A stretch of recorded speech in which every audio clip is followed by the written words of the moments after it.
Assalamualaikum warahmatullahi wabarakatuh. Perkenalkan kita dari BMM Lalang. Di sini kita sekarang akan melakukan sosialisasinya mengenai Islam. Di sini kita membawa tema besar yakni tentang menghargai waktu. Sebelumnya kami juga minta maaf teman-teman sekalian kalau saya sekarang dari bahasa Arab ya. Nanti kita ganti dengan presentasi ini. Dia juga sudah izin ke Bisa juga sudah jadi minta maaf ya sudah. Langsung aja.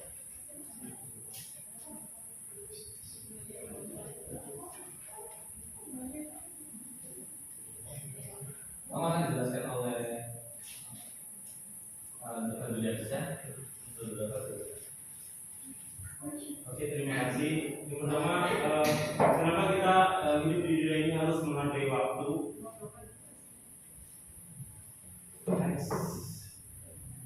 Nah, dalam ajaran Islam sendiri disampaikan bahwa ciri-ciri seorang Muslim yang diharapkan adalah pribadi yang menghargai waktu. Seorang Muslim itu tidak patut untuk menunggu dimotivasi oleh orang lain untuk menghargai waktunya atau mengelola waktunya itu sendiri. Kemudian sebab hal tersebut sudah merupakan kewajiban bagi setiap Muslim. Jadi menghargai waktu merupakan kewajiban setiap Muslim, itu yang perlu kita garis bawahi bersama. Lalu di ajaran Islam sendiri itu menganggap pemahaman terhadap hakikat menghargai waktu sebagai salah satu indikasi keimanan dan ketakwaan daripada seseorang sendiri. Jadi menghargai waktu merupakan salah satu indikasi dari ketakwaan dan keimanan. Sebagaimana juga dijelaskan dalam surat Al-Furqan ayat yang kedua yang maknanya adalah dan dia yang menjadikan malam dan siang silih berganti bagi orang yang ingin mengambil pelajaran atau orang yang ingin bersyukur. Bapak dan teman-teman karena proyektornya silih mengalami kendala, jadi saya cari.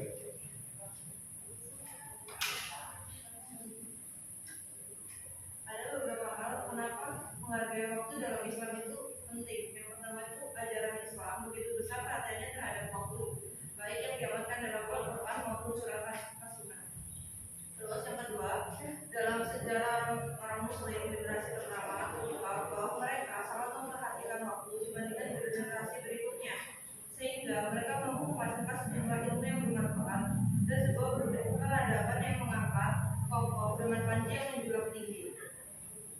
Hal yang ketiga yaitu kondisi real kaum muslimin belakangan ini justru membandingkan dengan generasi pertama dahulu, yakni cenderung lebih senang membuang-buang waktu sehingga kita tidak mampu berbuat banyak dalam menyejahterakan dunia sebagaimana mestinya dan tidak pula berbuat untuk akhirat sebagaimana harusnya, dan yang terjadi adalah sebaliknya, kita meracuni kehidupan dunia dan akhirat sehingga tidak memperoleh kebaikan dari keduanya.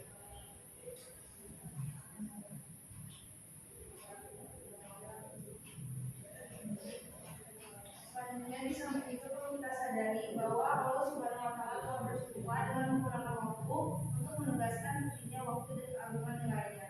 Seperti yang tersurat dan tersirat dalam Al-Quran surat Al-Qail ayat 1-2, Al-Fajr, Ad-Duha, Al-As, dan Al-As. Oleh karena itu harus kita sadari betapa pentingnya mempelajari manajemen waktu bagi seorang muslim. Sebelum kita mempelajari tentang manajemen waktu, maka perlu kita sadari terlebih dahulu beberapa tabiat waktu agar kita benar-benar dapat memahami esensi dari waktu tersebut. Yakni yang pertama, waktu itu cepat berlalu. Yang kedua, waktu tidak mungkin kembali. Dan waktu harta termahal. Berdasarkan ini pula, maka muncul berbagai ungkapan bijak seperti waktu kan as-sa'id. Waktu itu ibarat pedang atau pisau. Sebuah pedang atau pisau akan sangat berguna jika kalian memanfaatkannya.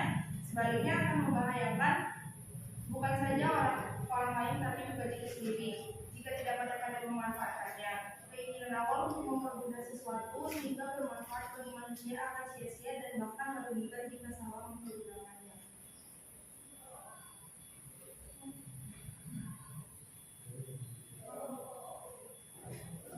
Selanjutnya dari Rasulullah SAW juga banyak memperingatkan betapa pentingnya memanfaatkan waktu sebaik-baiknya. Misalnya, ketika Nabi SAW memperingatkan akan perlunya persiapan menghadapi waktu senggang, waktu muda, supaya waktu sehat dan akhirnya selagi masih hidup sehingga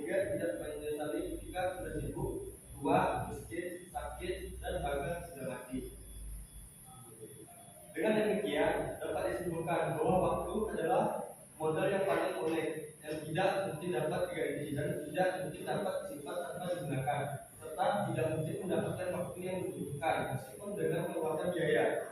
Mengelola waktu berarti menata diri dan merupakan salah satu tanda keunggulan dan kesuksesan. Oleh karena itu, bimbingan untuk mendalami masalah ini adalah hal yang sangat penting dalam kehidupan kita semua. Apapun jabatan dan profesi kita, serta tidak memandang tinggi rendahnya kedudukan seseorang.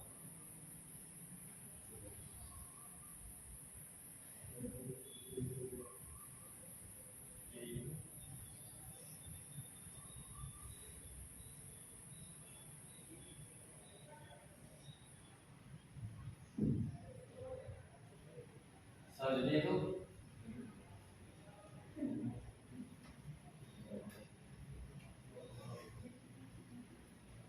selanjutnya, how to manage your time. Seperti yang kita ketahui tadi, bahwasannya salah satu indikator keimanan dan ketakwaan seseorang adalah ketika orang tersebut menghargai waktunya. Jadi menghargai waktu itu sering kita sepelekan sebagai generasi muda, apalagi milenial itu sering tidak menghargai waktunya. Nah, di sini kami akan menyampaikan bagaimana sih cara memanage waktu kita.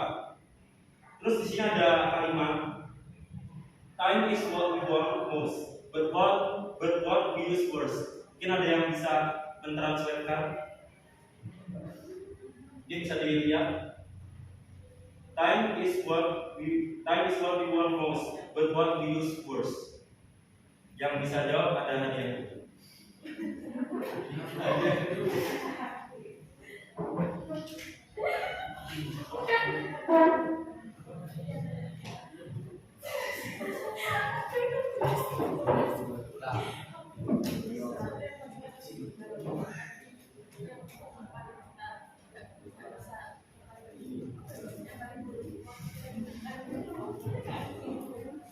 Satu, dua,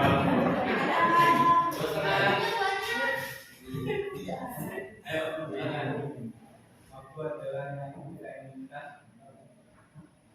yang paling kita inginkan. Ini baru dulu.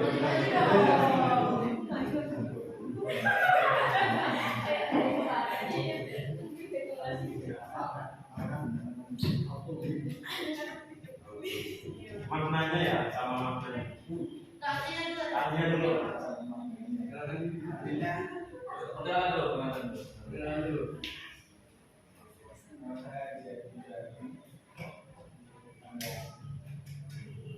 Time is what we want most, but what we use first. Waktu adalah yang paling kita inginkan, tapi waktu yang digunakan adalah bukan.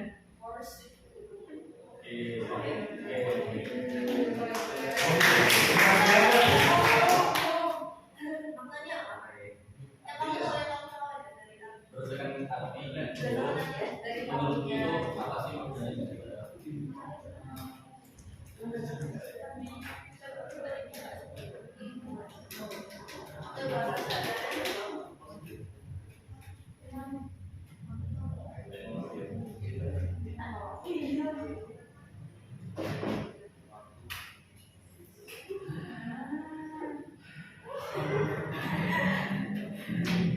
Mungkin ada yang mau menambahkan makna. Tadi kata masnya itu, waktu itu hal yang paling kita inginkan, tetapi kita gunakannya salah atau buruk. Gimana? Ada yang tahu maknanya? Ayo, yang cewek mungkin.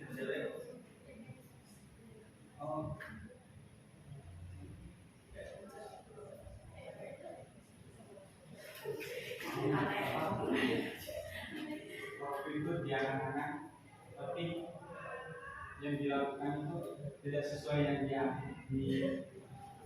diinginkan.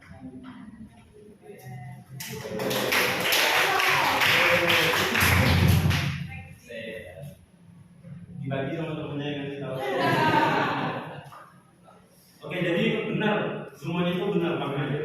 Jadi kita itu selalu menginginkan waktu lebih. Namun ketika kita ada waktu yang luang, itu kita selalu menggunakannya dengan hal-hal yang salah, hal-hal hal yang maksiat misalnya. Nah, makanya di sini kami menginginkan kepada kalian selaku generasi muda itu untuk tidak menyia-nyiakan waktu, karena waktu kalian itu lebih banyak daripada waktu kami yang anak kuliahan. Kalian masih bisa tidur jam 1 siang. Mungkin di sini pulang jam 3 ya. Kalian masih punya istirahat yang luang. Nah, jangan sampai waktu-waktu luang kalian itu kalian gunakan untuk hal-hal yang tidak baik. Nah, lalu di sini bagaimana sih cara mengelola waktu secara efektif? Sebenarnya ada cara bagi kita sebagai orang muda, anak muda itu untuk menyeleksi waktu atau mengelola waktu secara efektif. Yang pertama adalah membuat to-do list. Apa itu to-do list? Jadi, nah, list itu kayak jadwal, cuma tulis kegiatan-kegiatannya. Jadi, dengan membuat to-do list, kita akan tahu prioritas yang mau dikerjakan sehingga membuat kita akan lebih terstruktur dalam melakukan sesuatu. Kemudian yang kedua adalah membuat priority scale. Apa itu priority scale? Skala prioritas. Mungkin di sini ada yang ikut banyak organisasi. Semua ya. Nah, kalau teman-teman itu misalkan di hari yang sama, di waktu yang sama, dua organisasi tersebut membutuhkan kalian untuk datang. Nah, kalian kan bingung mau pilih yang mana. Nah, makanya perlu kita membuat priority scale atau skala prioritas. Ketika kita tahu prioritas mana yang kita itu lebih penting, maka lakukan hal yang lebih penting tersebut. Misalkan di organisasi A kalian jadi ketua, di organisasi B kalian jadi anggota. Nah, beban kalian, tanggung jawab kalian kan berat yang kalian jadi ketua kan. Maka pilih yang kalian jadi ketua, yang mana tanggung jawab kalian itu dibutuhkan lebih berat lagi, lebih besar lagi. Kemudian yang ketiga, melakukan penjadwalan. Penjadwalan di sini adalah untuk mengurangi waktu keterlambatan dari batas waktu yang ditentukan. Jadi teman-teman sudah harus tahu, oh, acaranya itu jam 8, nah itu dibuatin jadwal. Oh, waktu-waktu kalian, kegiatan kalian itu acara jam berapa aja, itu dibuatin jadwal. Kemudian melakukan delegasi. Nah, delegasi di sini dalam hal ketika kalian menjadi ketua misalkan, kan kalian punya bawahan di sekretaris, bendahara. Kalau kalian waktunya itu kurang dan tidak cukup, kalian bisa nyuruh mereka dengan alasan yang jelas. Oh, aku ada acara ini, maka tak serahin tugas-tugas itu ke bawahanku, itu tidak masalah untuk mempersingkat dan mempercepat waktu. Kemudian yang terakhir, manfaatkan waktu yang luang tadi. Kita selalu menginginkan waktu itu lebih, tetapi waktu yang tersisa itu kita buat hal-hal yang tidak bermanfaat bagi kita. Makanya kita harus memanfaatkan waktu luang untuk kegiatan-kegiatan yang positif, misalkan baca Al-Quran, itu kan udah waktunya luang, ada kegiatan positif, dapat pahala pula. Kemudian mungkin bisa dilanjutkan oleh teman-teman.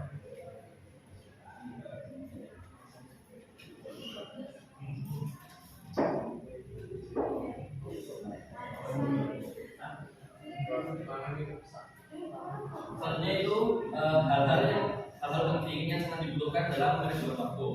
Di sini ada 3 poin, yaitu yang pertama ada motivasi diri. Motivasi diri berguna untuk memberikan dorongan, menentukan arah, dan membantu melakukan seleksi. Mendorong individu untuk melakukan sesuatu. Motivasi dalam hal ini yaitu motor penggerak melalui masing-masing aktivitas yang akan dikerjakan.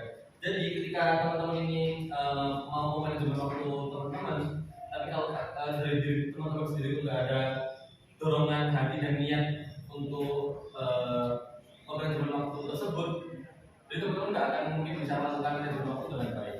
Yang kedua yakni komitmen yang kuat. Komitmen membuat kita lebih fokus, lebih tahu apa yang kita inginkan, lebih mengerti bagaimana cara memecahkan masalah dari setiap keputusan yang kita ambil. Dan yang pasti lebih mudah bagi kita untuk bisa meraih kesuksesan atas setiap pilihan itu. Jadi ketika teman-teman melakukan manajemen waktu, teman-teman juga harus punya komitmen yang kuat. Jadi teman-teman itu kayak yang dijelaskan sama Mas Dafa tadi, kalau teman-teman itu nggak punya skala prioritas yang bagus, pasti teman-teman juga komitmen akan melakukan hal tersebut juga akan lemah. Jadi komitmen gak sama pacar, sama waktu itu juga kita harus komitmen. Terus yang selanjutnya yaitu yang ketiga, take action, yaitu segera ambil langkah atau tindakan, jangan hanya diam dan berbicara saja. Jadi buat teman-teman kalau mau manajemen waktu itu harus kayak segera gitu. Iya, kalau kalian cuma cuma jangan gini sini nggak segera kalian cut, nggak segera kalian lakuin, nggak dari komitmen kan pasti akan hilang begitu saja. Selanjutnya itu mengelola waktu itu tidak sulit. Yang penting apa? Yang penting mama, oke. Kalau dari kita yang penting cara mengelola waktu itu benar. Gimana cara mengelola waktu? Ya tadi kan kita juga udah jelasin banyak hal. Selanjutnya, tanpa kita sadari, dapat kita simpulkan bahwa manajemen waktu itu sangatlah penting. Maka mari kita buat dunia ini seolah-olah akan hidup abadi dan berbuat untuk agar seolah-olah akan hidup mati besok hari. Dan tentunya doa ini akan menjadi sebuah dalam hidup kita, yaitu Tuhan kami, berilah kami kebaikan di dunia dan kebaikan di akhirat, dan peliharalah kami dari siksa api neraka. Quran surah Al-Baqarah surat 2 ayat 41. Ada yang tahu bacaan ayat Al-Qur'annya? Yang tahu baru kerja lagi deh. Nih, Al-Baqarah. Tuhan kami, berilah kami kebaikan di dunia dan kebaikan di akhirat, dan peliharalah kami.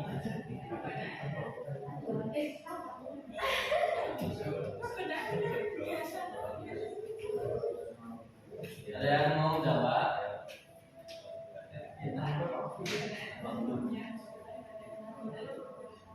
Oh iya, sama ada yang bisa memfollow up nggak? Tadi cara manajemen waktu apa aja? Yang bisa menangkap Tiga cara manajemen waktu. Yang mau bisa manajemen angkat tangan dulu. Lumayan kami belajar lagi.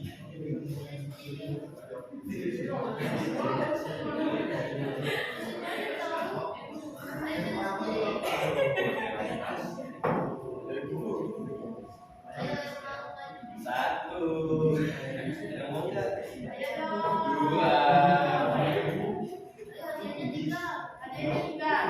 dua, dua setengah.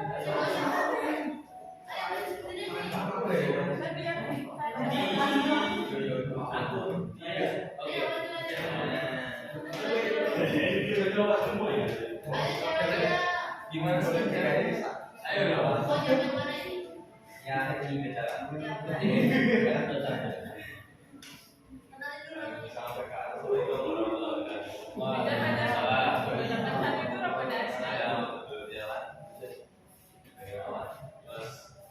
Yang tadi jawabannya itu membuat to-do list, priority skill, priority skills, sama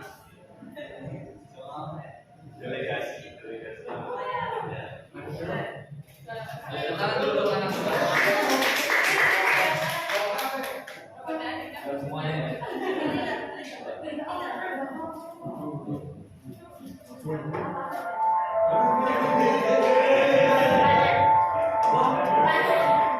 Satu lagi. Yang cewek.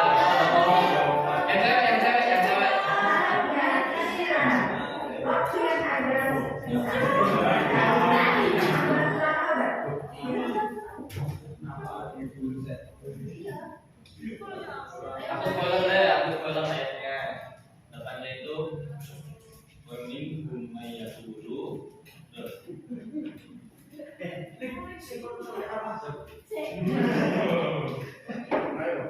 Humayya dulu. Udah kan tambah itu udah begitu.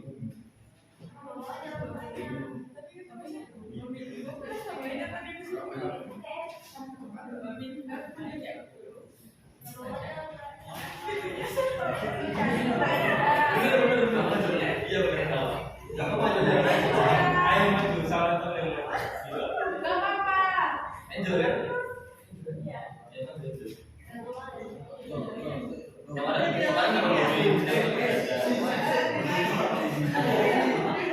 request.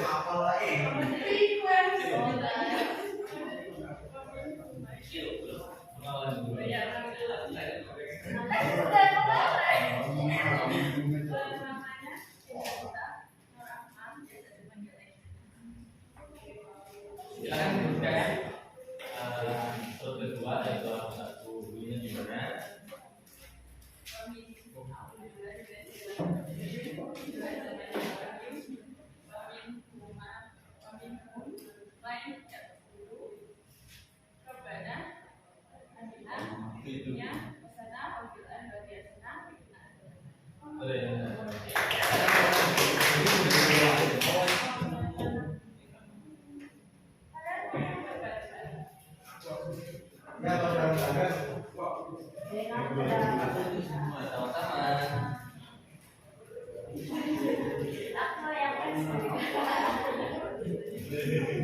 Untuk hadir dari kita yaitu don't waste your time. Karena apa? Semakin kita menyanyikan waktu, semakin banyak pula hal buruk yang ada dalam kehidupan.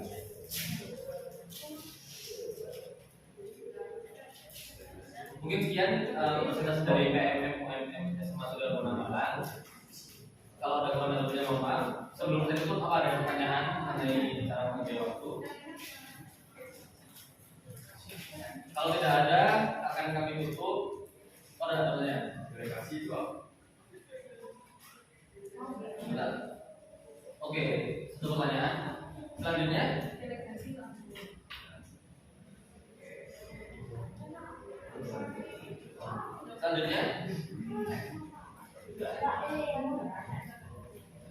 Jadi delegasi itu melimpahkan kewenangan.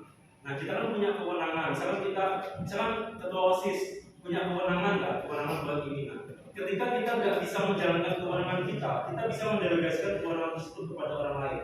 Nah, kalau di struktur OSIS kan ada bawahnya sekretaris, bendahara sampai ke bawah turunannya kan. Nah, kita bisa mendelegasikan atau melimpahkan kewenangan tersebut kepada orang yang ada di bawah kita. Agar apa? Agar kita tidak waste my time, waste our time. Jadi kita nggak bisa menyia-nyiakan waktu kita hanya karena keberatan kewenangan kita tadi. Selama kewenangan tersebut itu bisa dilakukan oleh orang lain, itu limpahkan saja, asalkan benar caranya. Gak ujuk-ujuk kayak nih kerjain tugas hukum enggak. gimana lagi?